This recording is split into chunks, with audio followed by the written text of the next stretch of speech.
Welcome, everyone. We're delighted to have participants from various parts of the globe watching this live or later on. I am very happy to host this talk today by Anisio Resem, who will be talking about mediumship as a healing tool. Let's all give Anisio a very warm welcome. And before he starts his presentation, allow me to introduce him. Anisio Resem is the co-founder and current president of the Spiritist Society of San Diego. He has been involved in the Spiritist movement for over 25 years and has studied and collaborated with institutions such as the Spiritist Federation of the State of São Paulo, FEESP, and the Allan Kardec Spiritist Center of Campinas in Brazil. For more than 20 years, he has focused on the study and practice of mediumship within the Spiritist framework. Anisio holds a degree in electrical engineering, along with specialized training in business management and software engineering. Please take this opportunity to send your questions during the presentation using the chat window. Anisio has reserved time to address your comments and questions once he concludes his presentation. So Anisio, welcome to Spiritism Talk Series. It is all yours. Peter, thank you very much for the introduction. Thank you very much. And every time I hear the bio, we have to think about how much time has passed, right? So I've been working with mediumship for since my late teens, and that has been a while. And to be honest with you, I still feel a novice. And this is a field, this is a area of work where being in the flesh, as we believe, right, we're never going to truly understand the extension. So we're in the beginning. And we make the joke that many of the mediums that actually, make the work today, the work productively with mediumship, didn't start this life. This is something that we will need multiple experiences to become a useful tool, to become a productive tool with this amazing human ability that we are even beginning to understand. Science so far has not even bumped into it yet or accepted it as a tool yet. But here's the thing. What I wanted to talk to you today is to talk about mediumship in terms of one of the applications, in terms of how we use mediumship, especially in the Spiritist movement, but not only in the Spiritist movement. There are other lines of thinking that do similar work as well. But I know that this is a broadcast, and I know this is, it might be this is your first video on Spiritism at all, and I don't want to hit the ground completely from, hit the 90, 60 miles per hour, like first second. I'm going to give you an introduction of what we think about mediumship just real quick, so to get you up to speed and what we mean by mediumship and what we're talking about here in general, right? So first, the most important thing about Spiritism, if this is your first video, is that we don't believe the humans are just the flesh. We don't believe that biology is all we are. We are fundamentally spirits, souls, whatever you want to call it. We're beings that are not bound to the body, right? We are having just one experience right now in the flesh. That's it, right? We don't belong here, right? We are here right now for our experience, for growth, and for part of our evolutionary process that has happened for times immemorial. We don't know how old we are, right? We know on Earth that, about 1 billion years ago, only bacteria were alive in biology, in terms of biology. And now look at us, like the variety of species, and including the human being. So it took about 1 billion years biologically to evolve into human beings. We don't have yet an idea of the spiritual evolution. We know eventually we will, right? And that's where we are.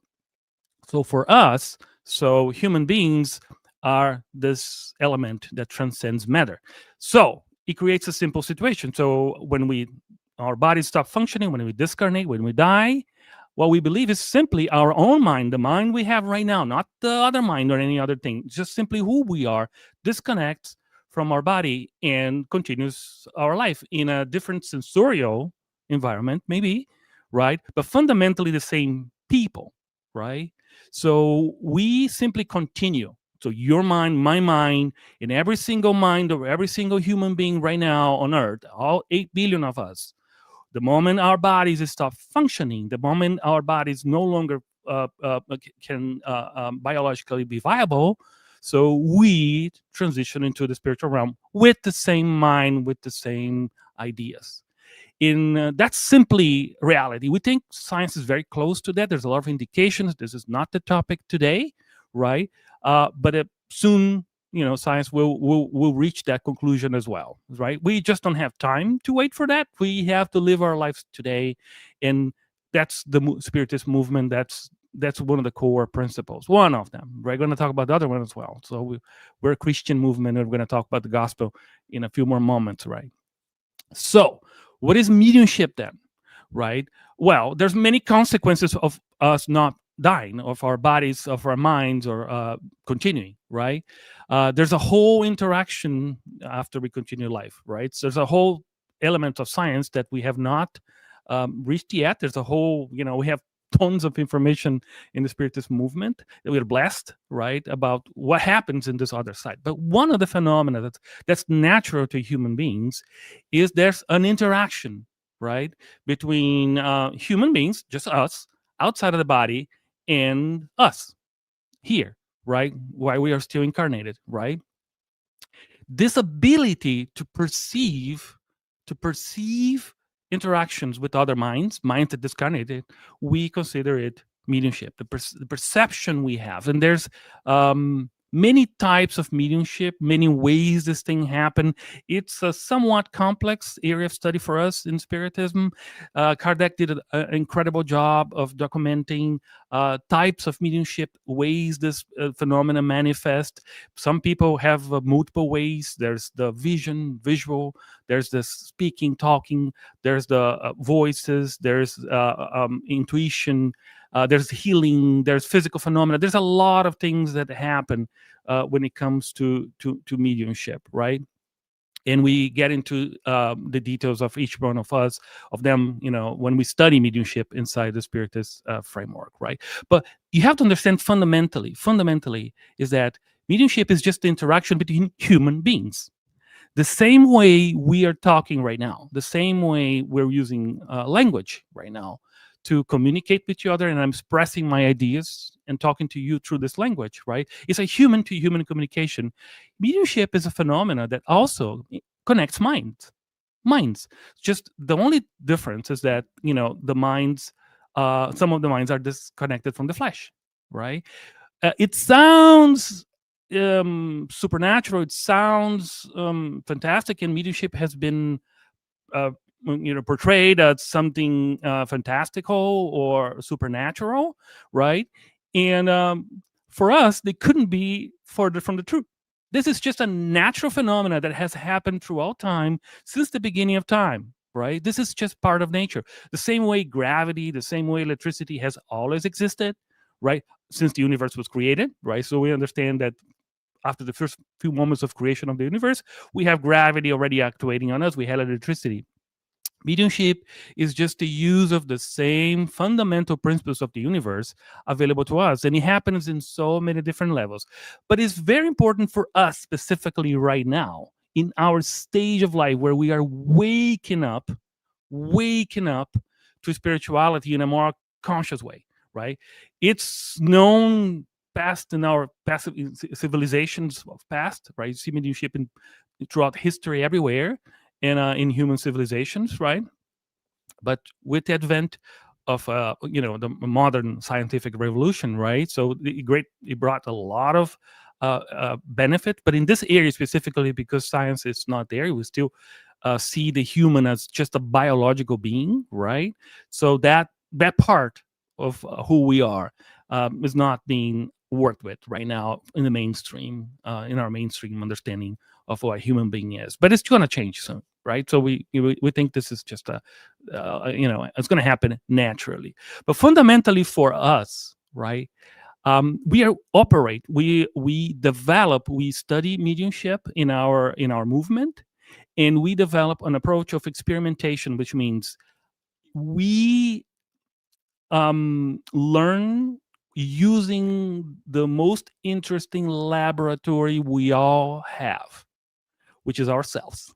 This is a bit of a problem, right? We can study science right now with the lab that's outside. We go visit the chemistry lab, a physics lab, and we can experiment and we can learn from that. When it comes to mediumship, the laboratory today is ourselves, right? So we learn from our own experience, from the theoretical framework. Many are available, but we specifically use the study of Kardec and Kardec Nibino's book, and the framework that has been developed based on that. And we use our own bodies as the laboratory. That's why when I say to you, I'm very comfortable with mediumship, and I've been working with it inside the Spiritist framework for probably 30 years, more than 30 years now. But do my experience convey to you right now? I can talk to them. I'm going to talk to some of them maybe today, right? But they are my experiences. It's hard for me to convey to you, right? Because you will hear from me if you might value my opinion, you might value my perception, but still my experience. So discovery mediumship today is a process that is of the individual. So you will have to do that yourself. We suggest in our studies in the Spiritist centers, and I think many Spiritist centers have studies on mediumship and practice it. That's the only way really to discover today, to bring mediumship to your awareness. Not everybody's lucky to actually choose to study mediumship. A significant number of people among us don't have that blessing, don't have that opportunity, because in some cases the sensitivity, the ability the person has in certain areas of mediumship is really intense, and that creates a situation where the typical normal quote unquote life that we expect today is not possible, because the perception is so intense that creates experiences that make life complicated, right? You imagine a person that has visions, right, that cannot be explained by those around them, might have a very difficult life if those visions are not properly understood. Same thing if you hear voices, same thing if your sensations are acute or even physical phenomena, right? Those things, those people sometimes have no choice, and they are all around us, right, struggling. Many of them don't find a spiritualist framework where they can be educated or understand that this is just normal. This is just like being tall, right? We don't think that people that are tall are unusual. If you were like 7 feet tall, nobody says anything to you that you're unusual. I mean, it's not normal. You're normal. It's just like your DNA, your genetics, gave you a body that's taller than the average, right? But this is the problem we have right now with people that have sensitivity, hypersensitivity, right? So this is in our studies indicates that it has to do with our body as well. Mediumship is a property of the body. There are fundamental ways of your body is built, right, that allow you for a greater or lesser sensitivity to the phenomena itself, right? So some people just like are 7 feet tall when it comes to mediumship because they're hypersensitive, they can perceive things. Others are 4 feet tall, so in a sense that their sensitivity is very limited, so which means they barely have to deal with it. They can still train. Everybody can get a little bit better, right, if you educate it. But there is a component that has to do with the way your biology has been forged. We're not going to get into the details. We have in the Spiritist movement a nice body of study already of what causes it, but is not the main topic today. But just be aware that's kind of where we are right now. But when I'm saying that we can use mediumship as a healing tool, I'm not specifically talking about the one type of mediumship which is healing as well. So one of the most famous uses of mediumship, I would say, is when you have a healer. We have it's still inside the physical phenomena where people get biological healing from disease. I'm not talking about that type of healing today, right? We're talking about a healing of the soul of the being, right? Of who we are. Here's the kicker, right? In Spiritism, we're Christians because we fundamentally work based on the gospel of Jesus, the teachings of Jesus 2000 years ago, right? With the life he had on earth and with the experiences that guided. In the fundamental commandment of Christianity, of teachings of Jesus, we forget about that. But the fundamental one, there's only one major commandment in the gospel, which is love God above all things, right? Tough for us because we don't understand God. It's still something that we can feel, but we cannot understand. But like it, love your neighbor as yourself. Love thy neighbor as yourself, right? Which is fundamentally a life connected to others, making an impact in other people's life, right?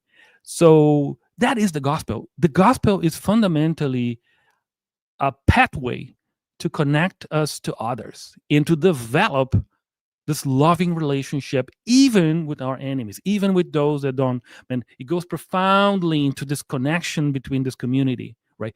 Connecting us to our community, and fundamentally, the goal, the apps, the final destination we're going to is to develop a holistic, this global love where we will be a being that simply loves the universe, that connects it with everything involved in it.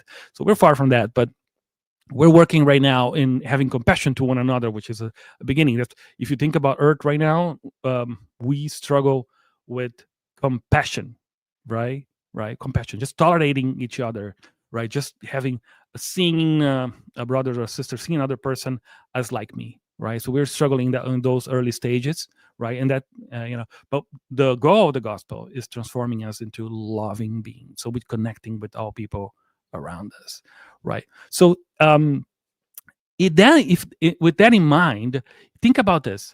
When we study the gospel, you see that how much the work of Jesus itself, right, and his in his life, right, was really interacting with others, interacting with people, right? Of course, there's, if you read the gospel, you see that there's a lot of healing going on over there.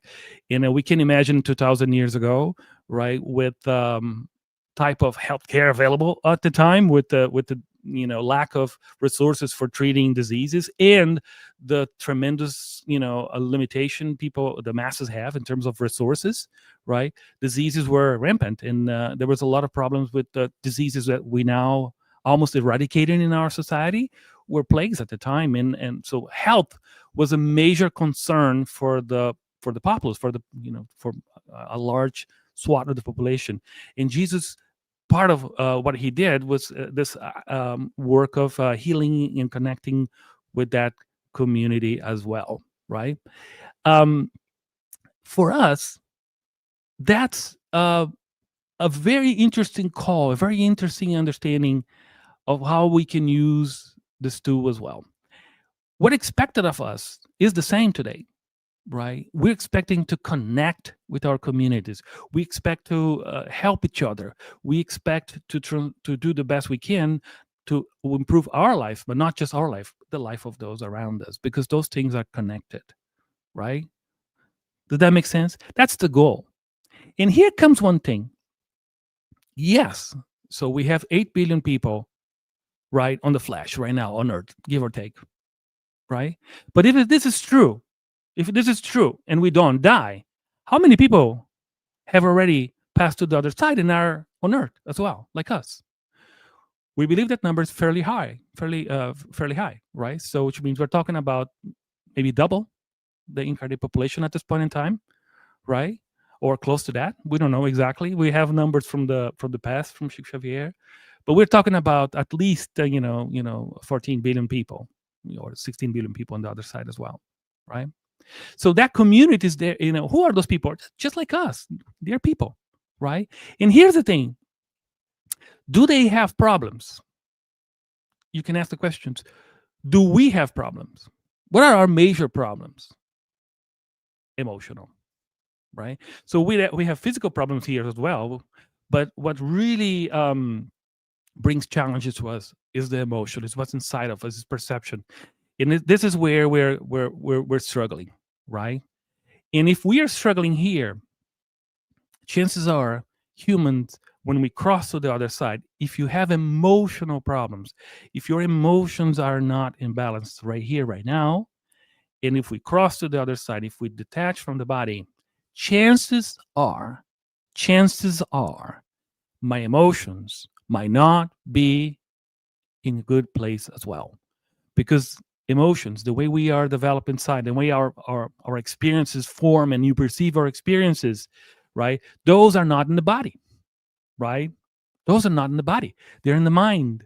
I make a joke here in when we here in San Diego when we I love going to the ocean, going to the in the shoreline and spending some times in the breeze. And I have been to the shoreline sometimes, many times, and I feel like the energy, the ocean breeze, and that thing that makes me so happy, connect me with nature. I find it so appeasing, so a warming place to be, right? But I've been to the shoreline as well when my mind was not in a good place and I was facing a difficult problem, right? And I was still in this hell of a situation because my mind was, that's where my mind was at that moment. And the place is exactly the same, right? So I think you have experienced that as well. So we live in our minds, not in our bodies, right? We live in our minds. We can be in your favorite place, but if your mind's not there, if your mind's polluted, if your mind is it's dealing with some complex emotions, situations, experience, perceptions, there's where you are, right? So mediumship then opens up an interesting door, right, for us in the Spiritist movement, because unfortunately, given the situation we're dealing in the physical, in the emotional side here, in the discarnate, in incarnates, right? Unfortunately, uh, there's a mirror of that for those that cross to the other side, because there's a tremendous challenge in terms of emotional balance as well. And worse today, in a way, is that we're not preparing right now, because the mainstream understanding of our society is not a life that continues. Many people no longer prepare. Many people are not even aware, don't even think about this. If you talk to your friends and community, you see that how many people just live their lives as gonna end, right? They don't even entertain the hypothesis that life continues, right? Even prepare something or do something that would make sense. And fundamentally, that's why we're disconnected from each other, human beings, right? Because what on the other side, what continues is humanity, right? It's who we are. It's our connections, our communities, right? So on the other side, we're having now a situation where there's a lot of emotional imbalance. So, can we help? Can we help? Well, yes, we can, right?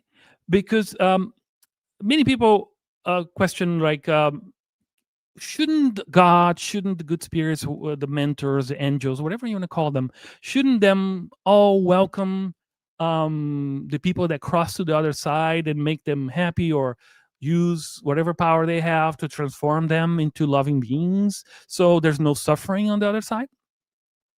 That many people argue that, right? So why God allows suffering on the spiritual side once we disconnect from the body, right? And I like to ask the same question. So, well, if God is doing that when we are on the other side, why wouldn't God do this now while we're here? Why there's suffering? Why there's suffering right now in the flesh? Why are we going through all what we're going right now? Right? Why would God wait until we die, to heal our spirits? Right? Could heal right now. So the question is, if we suffer now, it's not because of God, because we believe God is doing everything possible to foster our growth right here, right now, every single moment. But for some reason, and that's something for you to ask God, and and I'll certainly do if I is why God gave us the free will, what God gave us this um, ability to make our own choices, and that's what we're going through right now. The same way we make our choices right now, we choose our path when as we are in the flesh, we will also do the same on the other side. It's a continuation. That's why the way in Spiritism we see is this is simply a continuation. Our mind continues and we still make our own choices. Yes, there are limitations to our choices, of course, right? The laws of nature embrace us, and God's love eventually intervenes, right? But the way is for us to grow. The goal of this experience is growth, is maturity, is transforming us into this loving beings, right? So if we don't make those choices here right now, right, what makes you believe that we will make those choices on the other side? That's the challenge, right? So mediumship opens an opportunity for us to interact on the other side with minds on the other side, right? And what kind of minds are on the other side? Oh, the wide spectrum of minds we have right here, right now. We have a lot of people with wisdom, right, and experience, compassionate, loving, but we also have people that have not developed wisdom yet, have not developed compassion, and still live in the same perspectives they might have during the material experience, right?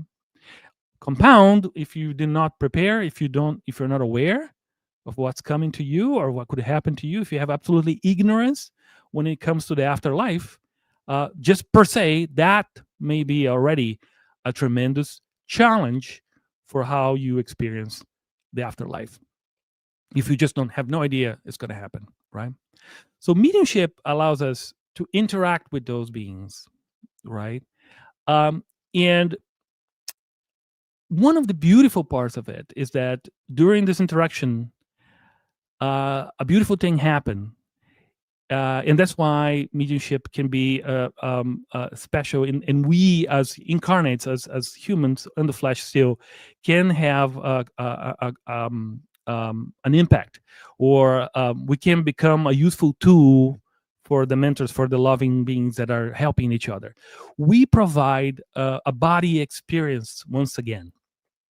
We, if properly trained, if properly balanced, right, we can join, we can allow another mind to connect with us briefly, even if this mind is extremely unbalanced, but we give them the vital energy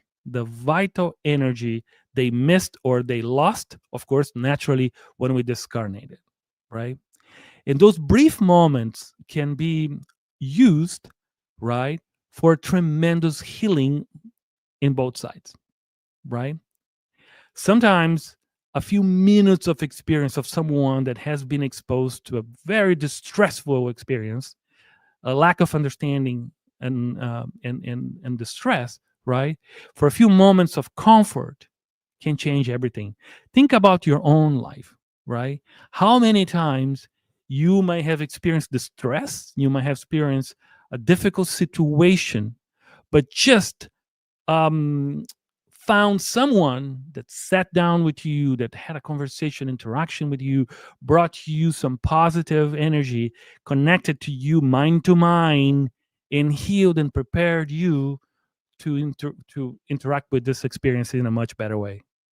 Think about that. How many minutes sometimes may have changed our life, and how many positive interactions we might have had with some people that actually changed our life.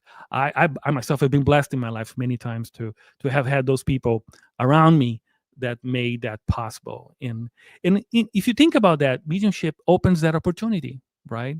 Because we can interact with those that are in distress on the other side, and if we are balanced enough, capable enough, trained enough, right, we might create that opportunity to someone in need of help.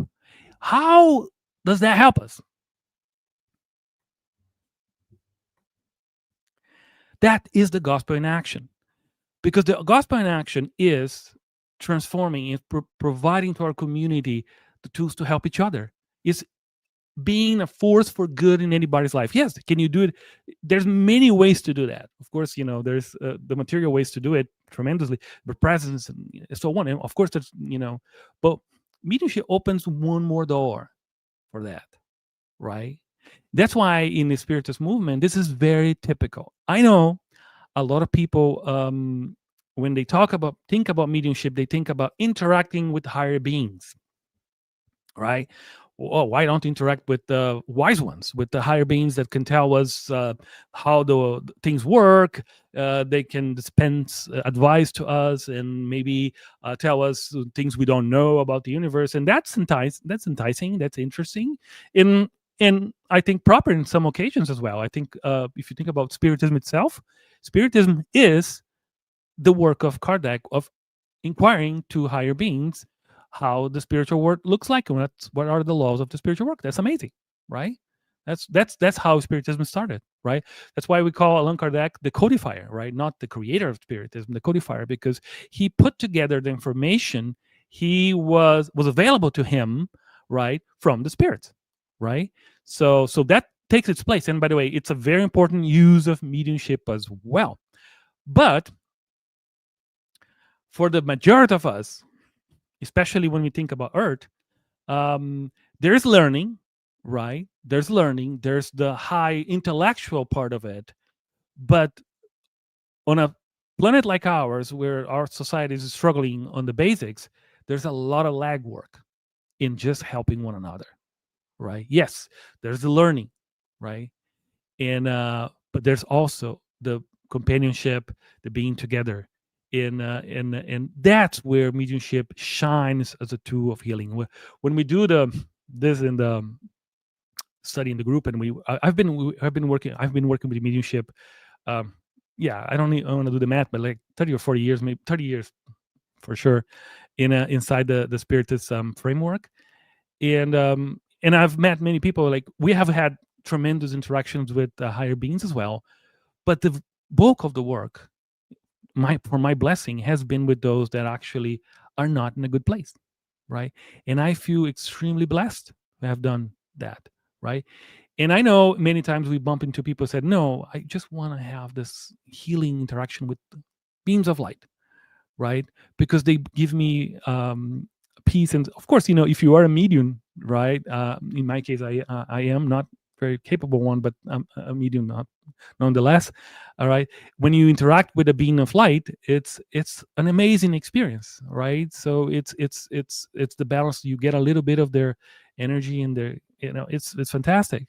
But when we interact with a person that's not in a good place, that's suffering, that is sometimes point blank painful, right? Point blank painful, because for a few moments you have a mind to mind interaction. And think about yourself.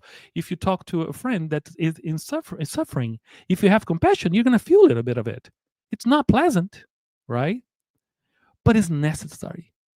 It's necessary, because if you love that friend, if you have a connection, if you have somebody, you want to help, you want to be part of that. And sometimes that's needed, right, to manifest our to manifest the gospel, or to manifest our creation of community, our manifestation of love, right? So, in a way, what I'm trying to encourage you, what I'm trying to share this vision, that mediumship can be a tremendous tool for healing from a higher level, where we manifest the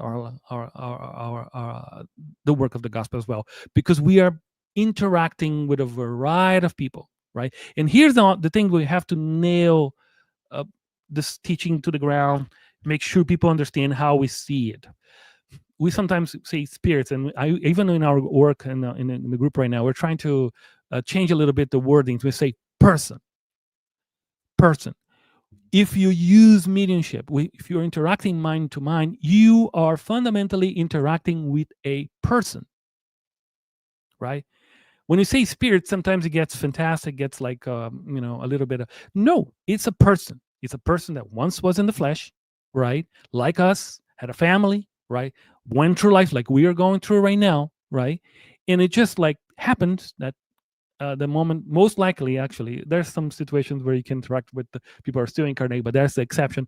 But normally, so they are, just people that pass, and they are no longer in their body, but they're people. They're just people like us with emotions, tastes, preferences, with all the things we do. They're people, right? They're fundamentally people. So you interact with them as you interact with people. So love thy neighbor as a commandment from Christianity includes all humans, right? Doesn't matter if they're in the flesh or not, right? So that's why my point is, don't be discouraged by the challenges of dealing with those that are suffering in the spiritual realm, right? In fact, that can be a tremendous blessing. And I make this joke. We make this joke sometimes in the work we do. That imagine if you do this work like for years, right? Every week, wherever time your group gets together and does the work. Let's say every week, right? Which is typical, right? And we help maybe one person every week. Maybe you made a difference in one person's life, right? How do you remember the people that made a difference in your life, right? What an opportunity we have. What an opportunity we have to simply manifest the gospel by understanding that humans are much more than the flesh. And we are in an environment where mediumship is understood, and we can train it, and we can become a useful tool, right? Tell me a person that has a chance every week to have an impactful relationship with someone, right? Do we have it? No. In our material lives today, many times we have no impactful relationship with anyone for months. We have our friends, we have our co-workers, right? Sometimes we don't have any impactful interaction with people in a flesh, right? Because we have much better material lives today than we had in the past. Now you understand why Jesus was so focused on the suffering, because they are open-minded, right? So right now in our material side, especially here for us in America, we're in the wealthiest nation on the planet, so we have tremendous material resources. So people are not open. People are sometimes closed in their material life, right? Blessed if you have the opportunity to help people in your job or in your interaction. If you're doing work with people that are actually suffering, blessed, you're blessed, right? In the physical realm, right? And there's many of those opportunities, by the way, but it's harder for people to pursue those. Many people do though, right? There's many ways you can interact with your community, seek out those that are in need of tremendous help. But another way is also through mediumship as well, right? So we're also reaching out to our community. We're also being a force for good in our connection, right? That was kind of what I was planning to talk to you today. I don't know if you guys have had any questions. I have a few things I could talk about as well. Oh, Peter, I think you have announcements to do as well, right? So thank you so much, Anisio, for your very inspiring presentation. Actually, I'm going to mention an event in connection with this presentation today before we get to our announcements, which is, for those of you who are interested, the International Spiritist Council has a program called Dialogues on Mediumship. Tomorrow, Sunday, October 26th, there will be a program called Overcoming Challenges in Spiritist Mediumship Meetings. It'll be questions and answers with Daniel Assisi. It's going to be held in English, this event. It'll feature Dan, and it will be tomorrow in the United States. It will be tomorrow, October 26th at 1 p.m. Eastern Time. So if you're available, and no doubt this will also be available afterwards on YouTube. Okay. That's amazing. Okay. So please stay with us for the Q&A session. But first, I have some announcements.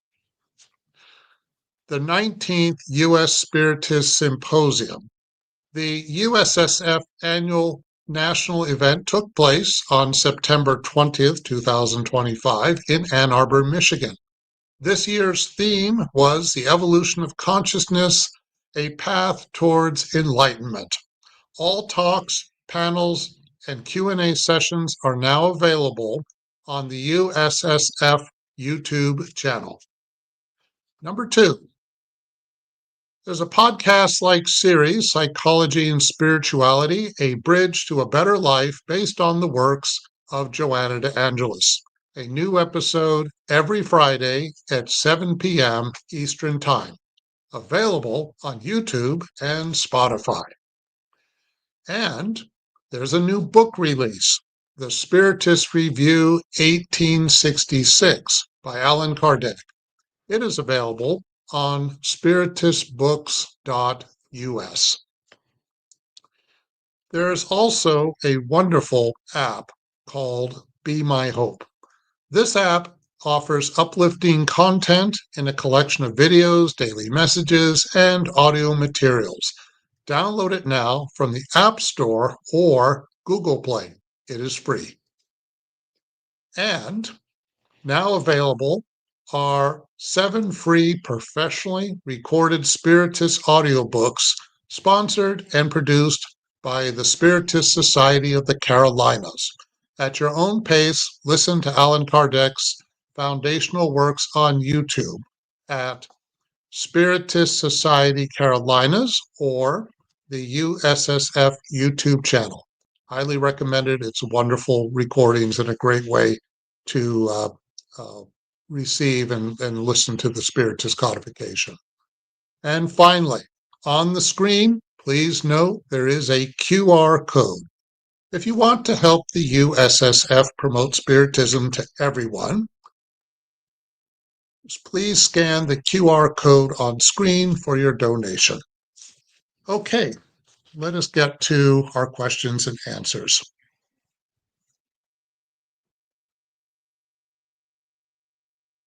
So the first one is from Daniel Santos. Hi, Daniel.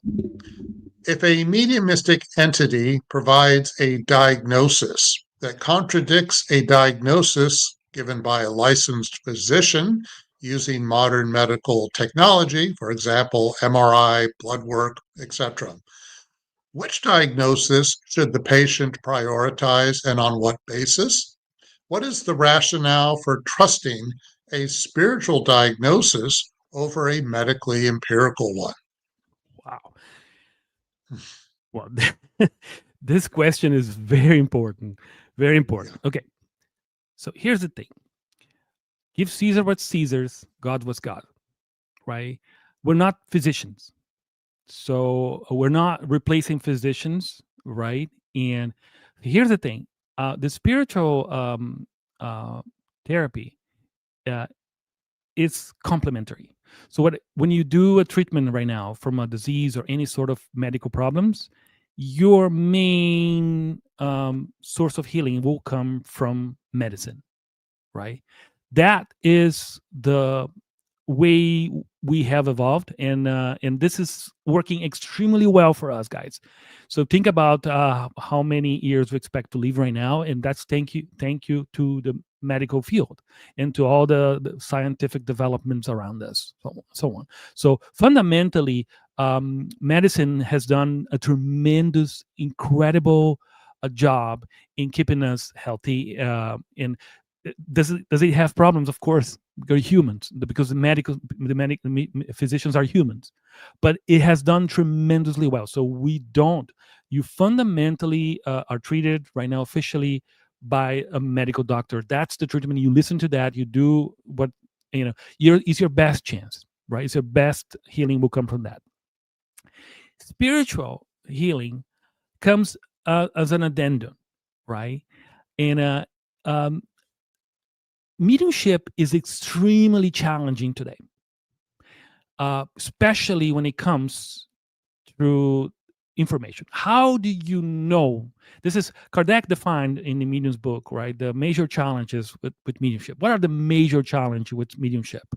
There's two major challenges. Many, but two major challenges, right? One, right, It's a thing called obsession, which is when this interaction mind to mind becomes negative. Same way as people. If you have a toxic person in your life, it can bring a lot of challenge to your life, right? Well, give and take. So if the minds on the other side are the same as here, it's just people, it's not difficult to perceive that there might be a toxic relationship mind to mind as well from the other side, because the people are the same, right? So, and this is one thing called Kardec calls obsession. We have a very important area of study for us, and so on. The other one is identity, right? How you know who you're talking to, right? When you have an interaction through mediumship, how you identify? Where is the social security, the idea of the spirit you're talking to? How you know the spirit is wise or not? It's very difficult. It's a very difficult endeavor to know who you're talking to. And some people say, I know because I feel. Oh, are you sure? Have you heard about scams? Have you heard about, just know that right now there's billions of dollars being made by scammers all over the world for people that are just like taking our money, convincing us of all sort of stuff, right? It's very delicate. So those two things are very delicate, right? Mediumship is a very difficult endeavor right now because we still don't have science helping us. So it's pretty much, there's a lot of traps, a lot of difficulties because we're dealing mind to mind. We're dealing with people with intelligence, right? So how do you know the identity of that spirit that gave you the diagnosis? Does he or she, because some people think that because you're interacting with the spirit, right, the spirit is wise. Is it? We don't know. It might be or might be not, right? And chances are it might not be, right? That's why the fundamental paradigm right now is the medical treatment is the core, is the best we have in society right now.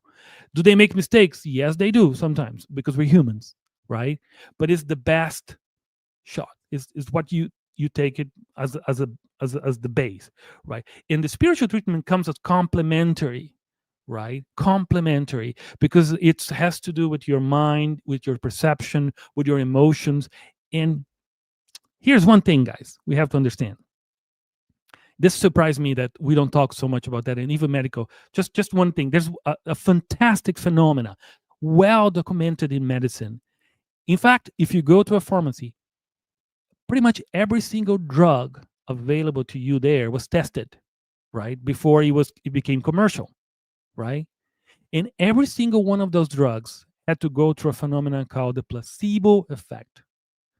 Because the problem is, when you test a drug, you have to compare with something, right, to see if the drug is effective, right?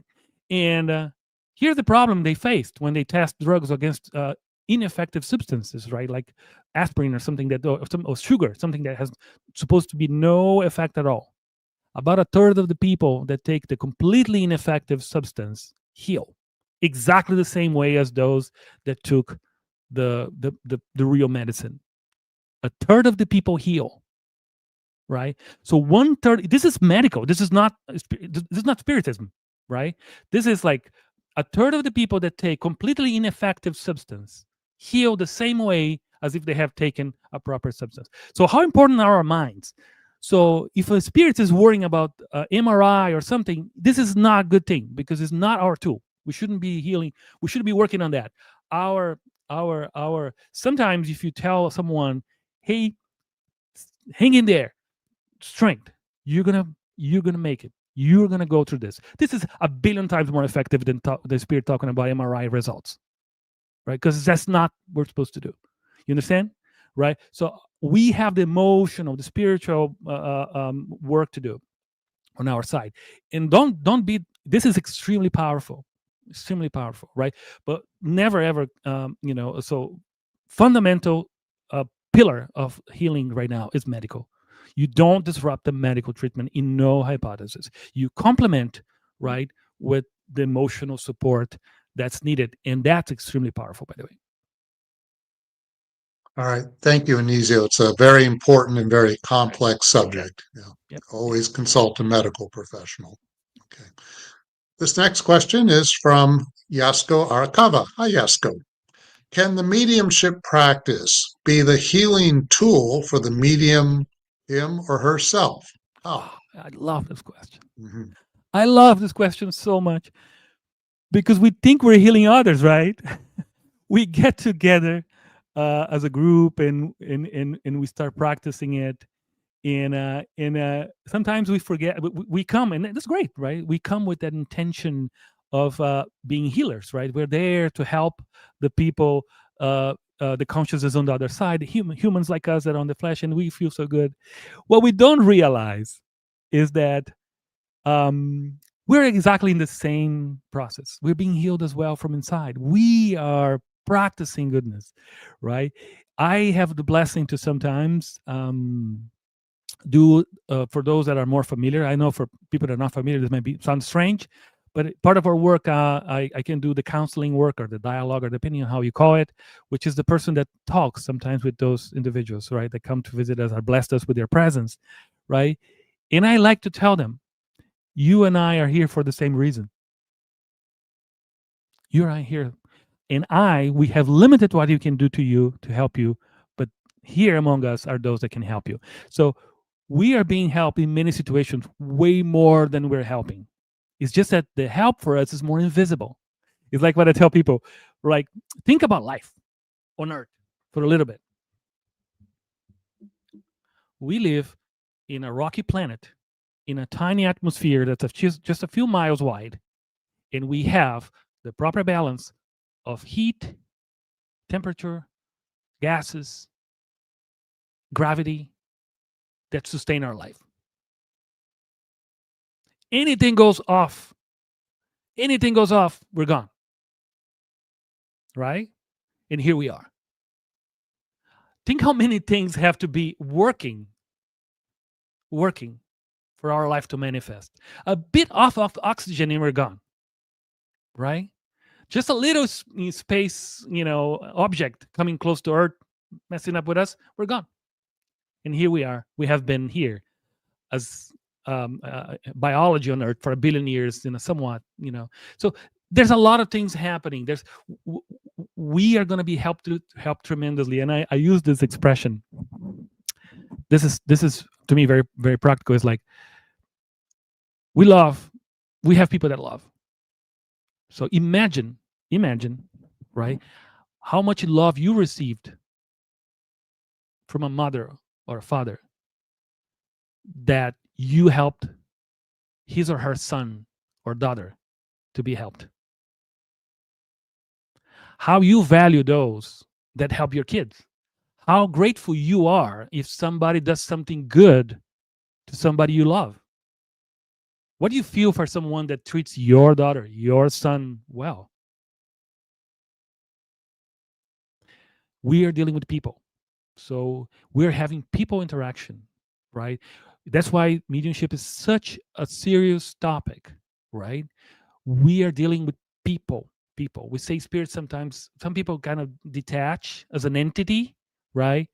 No, it's a person. It's a person like you and I, right? Just be mindful of that. It's a person, which means it has the same interactions, right? So it's extremely, I love this. And I think I personally, I cannot prove that. I don't have documentation to show you. I don't have paperwork. But I think if you work in this kind of work, you will receive way more than you give. I think. Thank you. We get help in all kinds of ways that we often don't even notice, which is wonderful. Okay, this next one is from the U.S. Spiritist Federation. Can you comment on current studies on mediumship? If you talk about science, right? I'm gonna. There's a lot of work going on, but the problem is,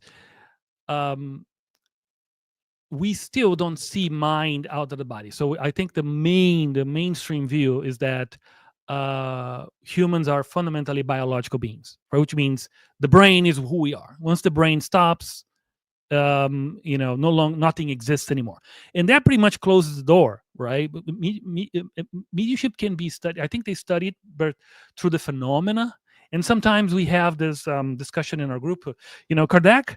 If you think about Kardec actually was drawn to this whole experience by the physical phenomena, right? So at the time, if you guys check a little bit what happened in the 1800s, late 1800s, they were very popular. It was a fad. I mean, it was a very popular thing to go attend those seances where tables were moving and things were happening and breaking, and that was very interesting. That was before movie theaters, before internet, before video games. I mean, people were looking for entertainment, and that was interesting back then, right? And Kardec, came through this phenomena via that too, right? And some people say, why don't we just create the physical phenomena for scientists right now and go through that path? We have been tried many times. The problem is that when you study an atom, right? Like if you have a collider and you make two atoms crash, you can do that a million times, and you just need the energy, and the atoms will behave the same way. When we have humans in the picture, that's a problem. And mediumship is fundamentally a human process. There's human energy needed for that to happen, right? So in a simplistic way to say, it's a human. And humans have a mind of their own.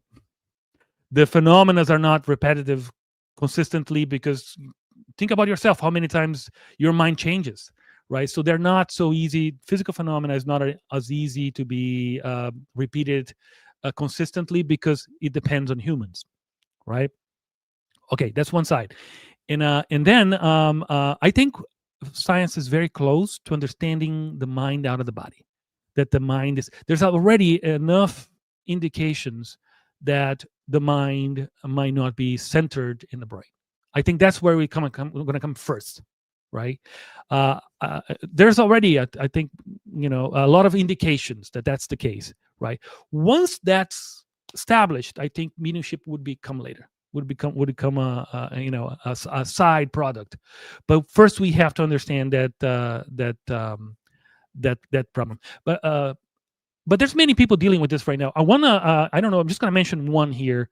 There's many people dealing with this. Like there's the interesting TED talk when we talk about mediumship in our group. We point people to. It's a TED talk from Eleanor Ludgen, right? So she is a hearing voice community. There's a major problem right now if you hear voices in psychology, right? If you hear a voice, you might be diagnosed with schizophrenia, and I'm not going to get into that. It's a whole different universe that people are suffering right now, right? And if you search for a TED talk, hearing voices is the voices in my head. Google the voices in my head, right? TED talk. She's going to describe you the whole experience we go through in Spiritism. We understand it. She's not Spiritist. She's a psychologist, actually, with great. She's a researcher in that field, right? Had to go through everything we know for free. Everything we get in Spiritism as part of our understanding. She had to dig herself out of that, and the conclusions she ended up reaching is the same as we do, through a different perspective. She reached the conclusion of compassion to the voices, which is absolutely the same gospel, right? The same way. Compassion is a love to one another. But she reached it without the tools we have in Spiritism. She had to figure it out.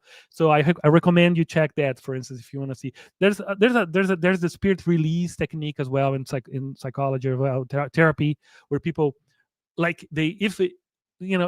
if you could release something, they don't think it's real, but they do it, treat it, and it's effective. So there's a lot going on right now. But I think but this is my opinion, I think the most important thing right now is to understand, and I think it's going to happen, it's a question of time, that the mind is external of the body. That will open the gates of a lot of study on what the consequences of that fact, right? Thank you, Anisio. This too is a fascinating subject. Okay, next question from Adilson Jayato. Hi, Anisio. Thank you for sharing this important subject with great thoughts. What is your vision about the development of mediumship practice in the U.S.? Do you feel that it is increasing? Mediumship in the United States, it's very popular, right? But I recommend, if you are a spiritist, all right, that you visit the communities around you in your wherever you are in the United States, right? And there's a lot of healing movement. There's but fundamentally the movement is different. All right, the movement is different. It's not necessarily a Christian movement, right? It has characteristics that are specific to its own, right? There's a lot of healing. The focus is a lot on the healing, right? And about physical healing and the interaction with the mentors, right? There's some groups that maybe do spirit release, which is similar to us, but very little. Depending, I guess this is very local, right? So you see that the movement is very local, depending on who does the work in your town, in your community.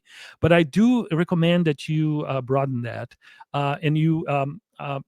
Especially if you come from Brazil, if you're a spiritist, if you're familiar with the movement, in the United States, in the United States, it's very interesting to get into your community, find the groups that work with mediumship. You find them; they are everywhere, right? It's a very popular movement.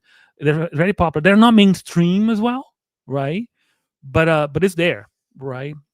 And then you can start drawing the bridges, right, and see how we can connect with those and so on, how it works. The main difference, I would say, that tend to be a main difference is that in Spiritism we do have this Christian, what we talked about today, if you think about, right, is it's the using of the techniques of mediumship as a healing tool for consciousness out of the body as well for people. And this whole conversation today is probably what Spiritism brings to the table, right? It's this is what in many cases what we focus on, and we think it's a very healing, very incredible, productive way of dealing with mediumship. But what I'm just going to say that because we talk so much about mediumship and spiritism, we have to remember that mediumship is a human ability. It's a human ability. There's a percentage of mediums everywhere, right? Everywhere. So it's a biological thing. There's mediums everywhere. In every culture, in every place, you will find the phenomena, because the phenomena is a human phenomena, right? The challenge is sometimes this phenomenon is poorly understood, that leads to tremendous suffering, right? But it's everywhere. It's a human phenomenon. Mediumship is not spiritist thing. It's a human phenomena, right? And it is everywhere. So people deal with it the way they can, right? I specifically think that we're blessed in the spiritist movement because we have a framework to deal with those things, right? But it's not a choice. People have to deal with it anyway. Okay, thank you, Anisio. Another question. From the U.S. Spiritist Federation. Can you recommend how to get more reliable information on mediumship for those who are not sure how to manage it? Maybe elaborate. I wish I could. Yeah. This is the challenge, guys. This is really the challenge with mediumship right now, right? That's why Kardec listed to its identity and obsession. Mediumship right now, it's a wild west, right? It is difficult because nothing can replace your judgment. Nothing is like you could rephrase this and say like this: can I guarantee that all my relationships with people will be positive and will get a better quality of information I receive from people? It's the same problem. That's the challenge of mediumship. There's no substitute to raising your education, your awareness, your rational thinking, your logical thinking. Nothing can replace that. It's very difficult. It's very difficult. I'm very humble every day. I mean, that's why I feel like a novice. Despite all my experience, I still deal with things out of the blue that hit me from the side, and oh my goodness, and I didn't see it. So fundamentally, here's the problem with mediumship. You have to understand that you're dealing with people, and people are extremely intelligent, creative, resourceful, right? So they come up with stuff. They're intelligent, right? Spirits are people, right? So they're intelligent. Some very intelligent, others not so much, but like us. So it's a very difficult right now because we don't have any support from science, right? We don't have any machines or anything. We are doing it we're in the early days. Pardon me. So I think 100, 200, 300 years from now, we'll look back to what we do with mediumship the same way we think about medicine 300 years ago, right?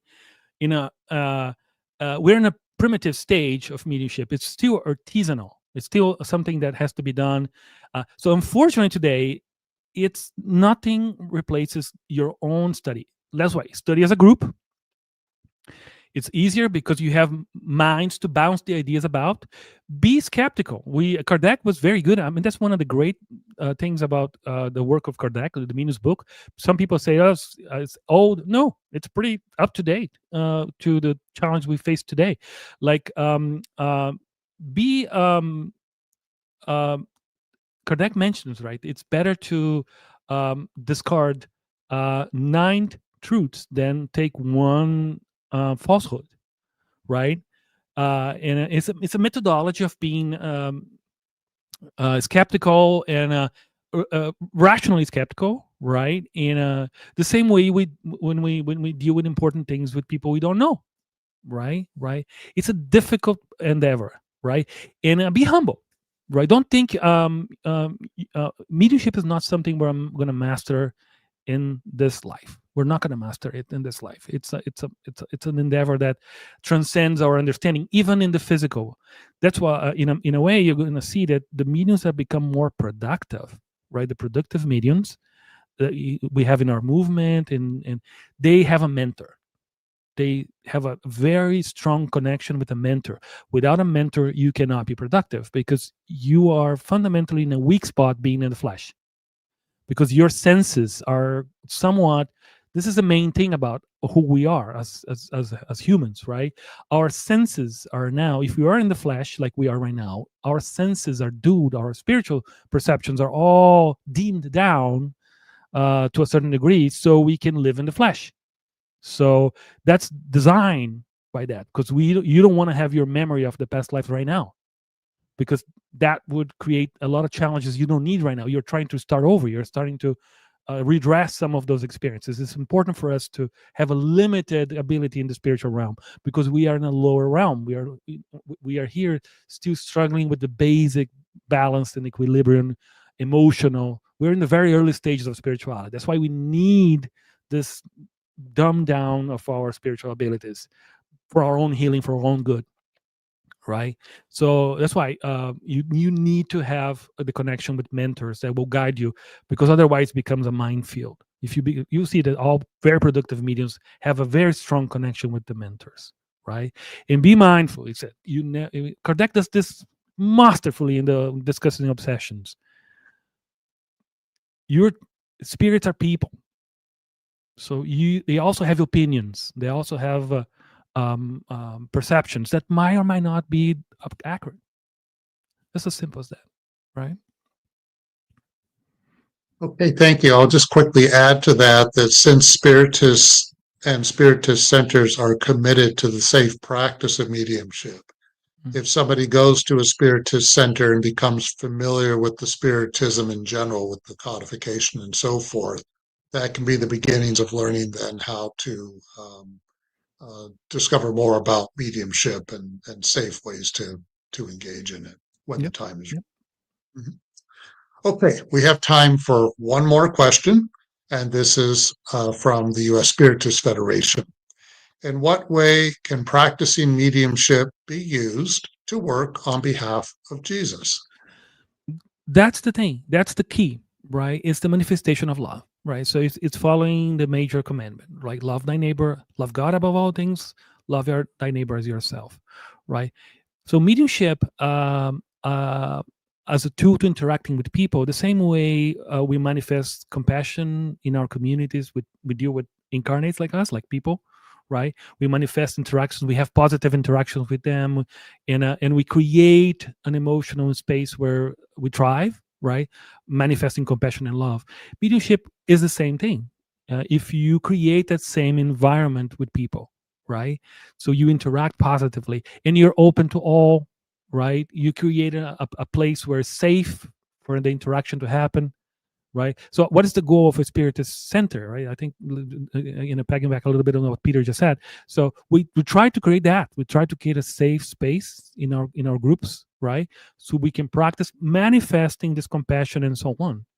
Being aware that we're dealing with people, being aware that we're creating an environment as well, right? Of respect, of compassion. And so this is how we practice the gospel. We leave the gospel. The gospel is not to be, the gospel is not supposed to be outside of us, right? We're supposed to leave the gospel. We're supposed to leave the compassion, the charity, and the connection. In treating others, we would have them treat us. It's a way of life, right? And mediumship is an extension. It's just a tool that if you leave the gospel, you're going to use properly, right? For instance, we have trainings, right? We have in our group, we have the education that takes time, takes years. It's the difficult process to educate yourself in mediumship. It should be, but it shouldn't be quick, right? Because first, you are the laboratory, you are the person being trained, and you live in your laboratory every day. So it's a very delicate process that has to be lived with the balance and reason, right? But for instance, we are in training. We're training with mediums in the beginning stuff. Every group is different. Every group of people is unique. That's why if mediumship is, every single person in the group is fundamental. It's part of the work, and every group of people is unique because you have 4, 5, 10 people unique, right? And I remember sometimes going to a training group and we start having communications, and then people sometimes laugh about something that happened over there, and you have to okay, so we have to educate. No, hey, it's a person. When a person is opening up, something's going on. I know it might sound funny to you, but be careful, because for that person, it's a very deep thing, right? So, for instance, you have to treat all the conversations that happen inside the Spiritist meeting as precious, confidential. You're not talking about that all the time, right? You can use for educational purpose, but nameless, disconnected, and so on. But so you have to treat those conversations in the Spiritist center as you would respect other people from people in your life, right? So all those things come along, right? So, but fundamentally, is like the way you treat people is the way you treat spirits, the same way, right? Because they're people, just like will, right? So that's kind of, you manifest the same way you manifest the gospel in your life, living with the people in your community. No difference in mediumship. You're gonna have to manifest the same way. That's why for us, we don't believe that there are evil spirits, right? There are people that might be on the stage of evil, the same way we have people on the stage of evil on earth, right? Because they're causing destruction. And evil is relative. You have to study. Evil is usually ignorance, right? Ignorance, right? Usually, not necessarily, right? But it's just that people are in a destructive mindset, right? So that's why we have to be compassionate the same way. It's the same rules of applying the gospel. Mediumship is just an extension of human relationship, if you think about from approach we just discussed, that they're just people, right? Okay. Thank you, Anisio. Very good points. And a heartfelt thanks to everyone who joined us for today's live talk, and to those who regularly follow weekly Spiritism Talk series. Your continued engagement is greatly appreciated. We invite you to join us next Saturday at 11 a.m. Eastern Time for our upcoming live session where Brian Vosberg will explore the topic, A Call to Action. We look forward to your participation. Anisio, before we close the live, could you end with your final remarks and followed by a final prayer, please?